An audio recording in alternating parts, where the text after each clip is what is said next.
Hey guys, what's going on? It's Ash here coming at you today in Raid Shadow Legends. Today we're going to have a look at the newly buffed Visix the Unbowed. She is finally deserving of the title of the ultimate champion that you get once you accomplish all of your daily logins inside this game. The love affair that I have with the new Visix is growing, but it's not even close to Scyl the Drake's.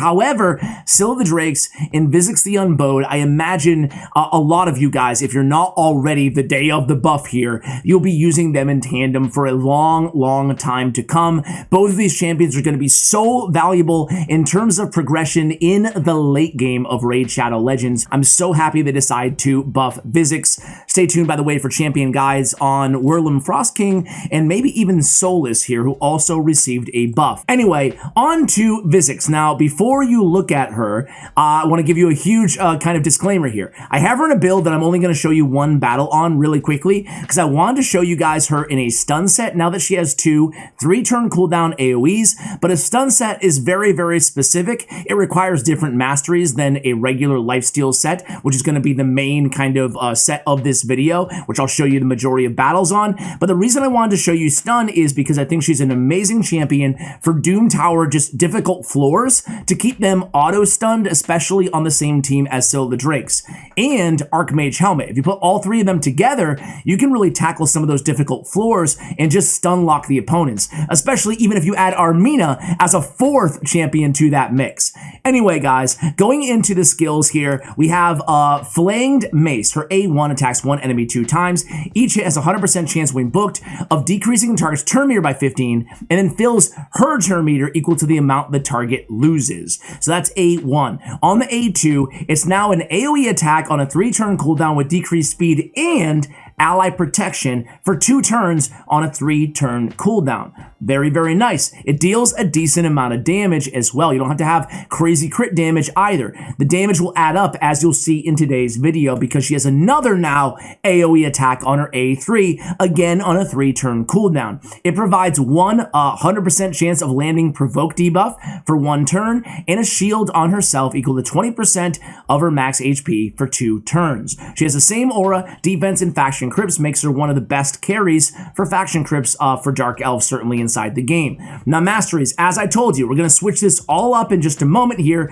but I wanted to show you this Mastery build. That way, if you want to use her in a stun set, of course, you can use her in either a stun or lifesteal in either of these situations, but I do feel like the stun set build is best for Doom Tower, either normal or hard progression, especially with Scyl the Drakes, and she still does a fine job keeping alive against bosses. I ran her like this. Actually, truth be told, I recorded a whole video in the stun set. I decided, yeah, it's too weak against bosses. So if you're tackling like level 25 dungeons or Doom Tower hard bosses, because of that 3-turn ally protect for 2 turns, you need lifesteal on her to keep her alive, or you need like 2 revivers on the team, not just 1, because Scyl the Drakes alone will not be able to keep her alive unless you have just a god tier all void legendary team. Anyway, kind of a few focal points here of the stun build. Fearsome Presence is our tier 6 mastery, brings it from 18 to 23% chance of landing that stun off the stun equipment. And then we have, I do think Improved Parry is very important mastery for this champion. Decrease the damage received by this champion by 8% when this champion is hit with a critical hit.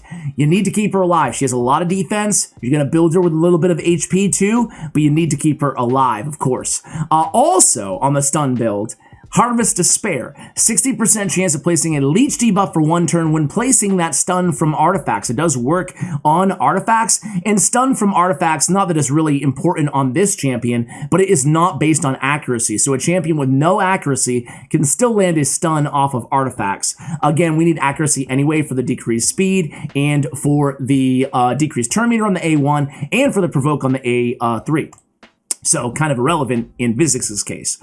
So those are some masteries on the defense tree. On the support tree, Exalt in Death heals a champion by 10% of their max HP the first time an enemy is killed in each round. Again, a little extra support on her instead of getting the extra accuracy on Charge Focus. Those are small decisions that you guys can make, as well, depending on what you need. Master Hexer, the chance to extend her decreased speed. Decreased speed is so great for 2 turns on a 3-turn AoE. So why not get it for 3 turns, right? right? So I think Master Hexer is great. And also the 2 turn meters. Rapid response whenever a buff is expired, and then Arcane Celerity whenever a debuff is expired. So a bunch of turn meter fill because, again, you know, we'll repeat it again. Provoke, she's landing. Ally Protect, she's landing. Decrease Speed, she's also landing inside her kit. So plenty of buffs and debuffs to be stripped away from the opponent, and the stuns as well. So actually, does it work on the stuns placed from, is it from a skill? Nope. Cast. Is it cast when it's coming? That's one I don't know. I'm going to throw the question to you guys. Maybe some of you know.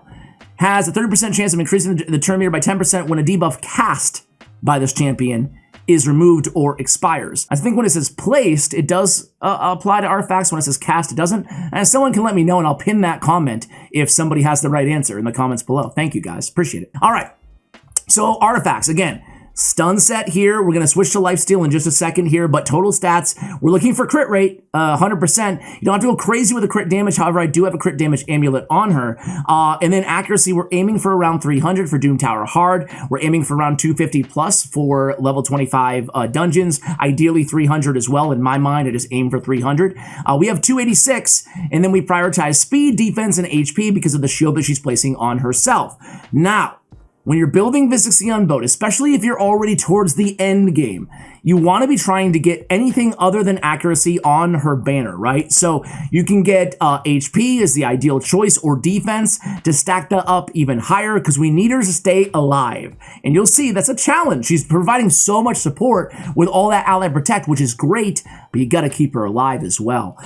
So again, we want the HP on the banner, and because of that, we had to get accuracy on a bunch of our substats. Of course, the shield doesn't have one, but we got a little accuracy there on the helmet, some accuracy there on the perception set as well, and an accuracy sub roll, a really nice one, 39 accuracy on the boots. So speed on the boots, defense on the chest, and crit rate on the gauntlets. If you can get your crit rate substats on other artifacts, no matter what set you have on her, be it Relentless, Lifesteal, Stun, or even Shield, all 4 of those sets are viable on this champion. She's really versatile in what she can bring to the table now. If you can get the crit rate in other areas, so where you don't have to put crit rate gauntlets on her to get her close to 100% crit rate, or ideally 100% crit rate, what you can do is go defense or HP percentage, give her more durability, or if you just want to build her in kind of a nuker, she can deal the damage with 2 AoEs on 3-turn cooldown.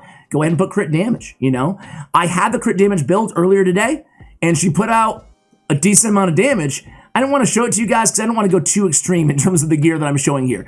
I'm going to switch her into a Lifesteal gear. Again, we have HP, we have crit damage, and we have defense. Switch her to Lifesteal because that's what we're going to use her on mainly, and it just struck me that this is day 1 at the time of this recording of Doom Tower Hard, or Doom Tower in general, so I won't be able to show you her against any strong waves. Suffice it to say, you guys know what it means. 23% to land a stun on 2 AoE attacks that she's rattling off on a 3-turn cooldown. It's going to really help with controlling the waves. When you have Scyl and Visix on the same team, both in stun sets with the Scyl stun ability, you can stun lock the enemy team. Something to keep in mind if you want to take advantage of that, if you're struggling, if you're stuck on a Doom Tower Hard or normal wave. All right, Lifesteal, be right back. All right, guys, so we switched over to Lifesteal here. Now we still have, again, basically the same in terms of defense, HP, much slower now. I don't have the Lifesteal gear that I had available on the stun.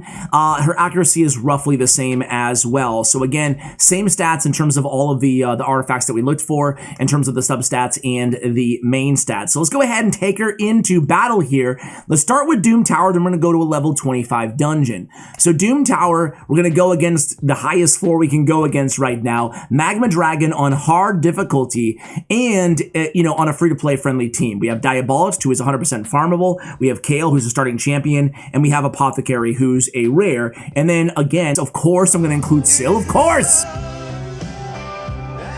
Stop including me. And Visix. All right, so let's go ahead and do this. The 2 waves are very, very easy. You're gonna see some of her wave support on the level 25 Ice Golem, who I'll show you guys in a minute, but really, you can use her everywhere. She's Void Affinity, and she's a support champion who's bringing Ally Protect and Decrease Speed to the table, 2 really, really important, buff and debuffs. So I'm gonna make myself a little bit smaller here so you can see Scyl. How dare I block Scyl in the screen here? But you guys can see, right? Sounds like that luck won't hold out. What luck? What luck won't hold out? My first dungeon run got a really nice legendary Shadowkin banner, says Doctor Who. Yeah, probably not, Doctor. Probably not, man. All right, so here we go. Things look a little bit, iffy, but that's why we have so much healing on this team. We lose Kale, it's okay. We have a reviver on this team. Again, if you don't have, who wouldn't you have on this team, right? If you have Visix, you have Scyl. And then I guess Apothecary is the only kind of substitution, and I guess Doom Priest would be a great substitution if you have an epic champion or anybody who is a healer, right? Who can provide good spot heals. She synergizes very well with champions who both revive, who, give shields, or who can give big spot heals because, again, she takes a lot of damage with that ally protect. Now things have kind of stabilized here on the team, and you can see the damage is starting to add up. And granted, it's only floor 10 of hard. I totally realize that. It's a highest I can go for you guys. However, it is a very free-to-play friendly team, and my Apothecary, my Diabolist, and my Kale have basically the worst artifacts on my account on them. However, with all that said, it's, still decent artifacts. It's an endgame account. You saw that she just died there, right?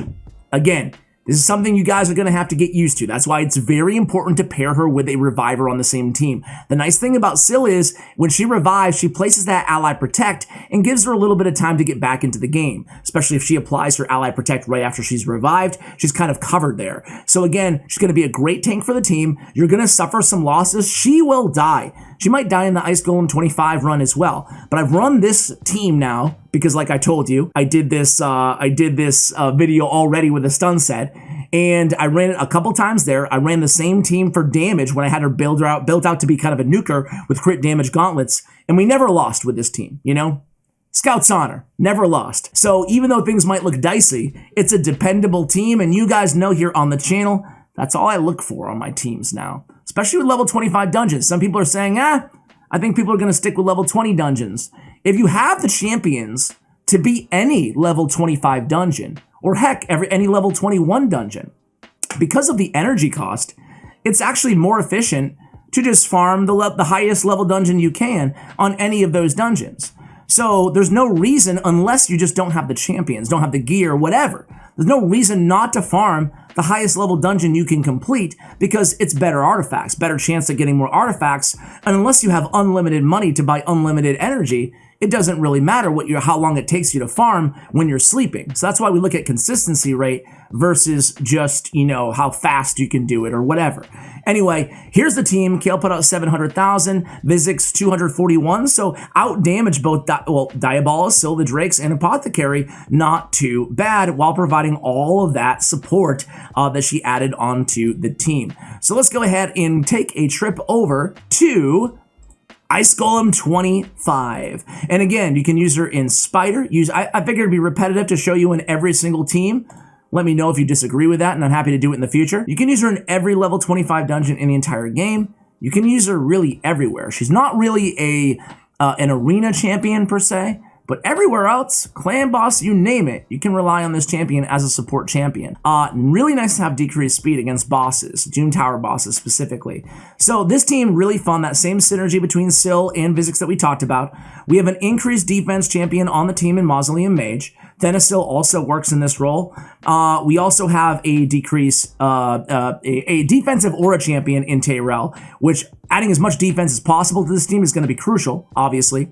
So we have Tyrell for the decreased attack and the decreased defense, and we have a double decreased attacker on the team in Urson Ironhide. You guys know I'm actually a big fan of the bear. I'm not here to tell you that he is an OP, endgame specialist, but he's a solid champion. He's defense-based, he deals a lot of damage, he has a strong AoE with a decreased attack, and he has turn meter on his passive and his A1, I believe. So he's bringing a lot to the table, and I think you guys will be impressed with him on this team. All right, guys, so here we are against the Ice Golem again. I have myself a little bit smaller here in the corner, so you guys can check out Visix do her thing. We have GFUEL channel sponsor, guys. I have 30% off for only 3 days. I strongly advise the blue ice. I'm hooked on this stuff. Nice to have a little bit of electrolytes, a little bit of caffeine jolt in the morning before one of these Raid Shadow Legends videos on these double upload days. So check it out. Code ASH using the link in the show notes below. I appreciate when you guys support my channel sponsors here. It helps support me. All right, so here we go, guys. Visix. What do you got for us here? Well, we got a lot of ally protect. we have the nice provokes. Again, it might seem a little bit redundant to have both the stun and the provoke inner kit on the 3-turn cooldown, but the provoke is only good for 1 turn. It's really nice to have that stun in addition to, again, like we talked about at the top of this video, if you're going for Doom Tower floors. As you guys can see her in action along with this really cool team, if I do say so myself, try not to pat myself in the back too hard there. This amazing, ingenious team, guys. I'll show you another team on Game On today, which I will also include in the pinned comment. Another level 25 dungeon team with Visix. We'll do Spider with Visix on Game On today, so you can check that out in the pinned comment. And what the heck was I going to say? Let's see. We have a lot of content here coming up for you guys. What else? I was going to go into some sort of a monologue, but I totally forgot it. Well, either way, guys, you can see how much damage she's able to put out on this run, and it's consistent. This is a level 25 dungeon. What do you guys think of the new dungeon levels? I think they're pretty challenging. I mean, granted, for me, I can beat Doom Tower hard, you know? Spend a lot of money on this game, let's be real, right? So, but look how much damage she put out right there. And look at, she's able to heal herself right back up. Oh, I remember what I was gonna say.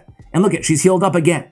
Those AoEs off of both of those 2 minions of the Ice Golem, she's able to soak up all that health that she loses off of all those ally protects and get it right back. That's why I feel like Lifesteal is the right answer for you guys, for the majority of you guys. I did want to show you the stun set because I think it's a cool opportunity to get a stun on a double AoE champion. And then Relentless, we didn't really talk about, synergizes pretty well with her as well, because think about it, her decreased speeds on a 2-turn cooldown, her ally protects on a 2-turn cooldown as well on 3-turn cooldown abilities, or last for 2 turns. It's nice to have those Relentless procs to get those, covered all the time essentially. So Relentless works on her as well. Heck, there's so many sets that actually work pretty well on her, right? Did it hurt when you fell from heaven? There's you can think outside the box a little bit too. It's really up to you guys, but I prefer Lifesteal. I think that's what I'm going to stick with on this champion because I intend to use her on higher levels of Doom Tower as well. I think the decreased speed is so important in this game. Having a decreased speed champion, we have obviously her as well as Scyl the Drakes. So even having them together is nice synergy. Usually you can get decreased speed permanently up against the bosses that you are targeting. So if you don't have any of those sets or any gear out of any of those 4-piece sets, of course, you're also just fine going with, speed sets mixed with defense, mixed with perception / accuracy. So there's some opportunity there to help get that accuracy boosted, especially if you guys don't have a very advanced Great Hall. You can take advantage of perception, which I'm a huge fan of. So here we go. Ice Golem's almost dead. It took us 6 minutes on level 25 Ice Golem. Again, we're not here to blow by this Ice Golem on a defense-based team, but I figured this is a team that if you guys didn't have all these champions, at least we know you have 2 of them, right? Otherwise, why are you watching the video? Maybe just because of my charming personality. No, I don't think so. Other than that, though, hopefully you have an increased defense champion, a Scyl, a Mausoleum Mage, heck, a marked type champion, right? And then just a defensive-based kind of nuker, right? Urson Ironhide. He put out 2.5 million, and Visix put out 2.6 million. Tyrell 2.9 million, and then you can see the Mage and Scyl the Drakes kind of, coming in the tail end. But look at that. Almost 900,000 in heals. We didn't redo the Masteries, by the way. I gotta say that right now. You know what I'll do?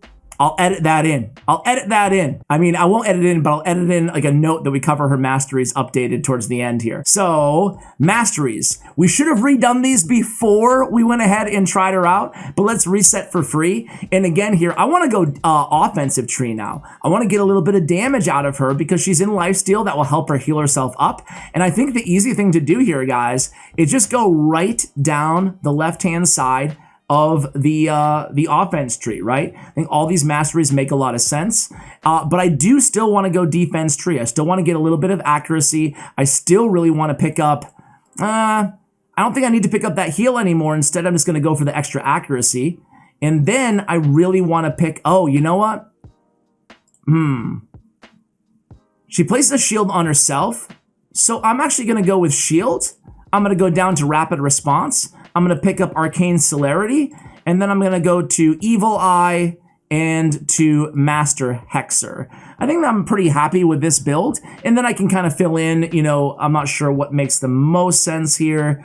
Dead Ally, Damage, but look, it's not killing that many enemies, but I think I'm gonna go with it anyway. I guess Cycle of Magic there, because we don't have any basic artifact sets on her anyway. So this is an idea, guys. Never blindly copy Masteries, of course, but this is an idea that you could go with in a Lifesteal set. I do like picking up War Master as again, a tier 6 Mastery if you don't have her in that stun set. Of course, nothing wrong with going Eagle Eye as a tier 6 option as well on this champion if you need even more accuracy, and if you don't want to go with an accuracy banner, just make sure not to totally neglect HP because of 2 things. Number 1 is we need HP for a better shield off of our A3, and number 2 is if you build a ally protect champion, or really any champion who's strong and high defense, who's a tank for your team essentially, if you build them with a ton of defense and no HP, there are still enemies out there, Ice Golem being one of them, and PvP as well, obviously, that ignore a lot of defense. So they might get one shot and you might be like, why? They have 6,000 defense.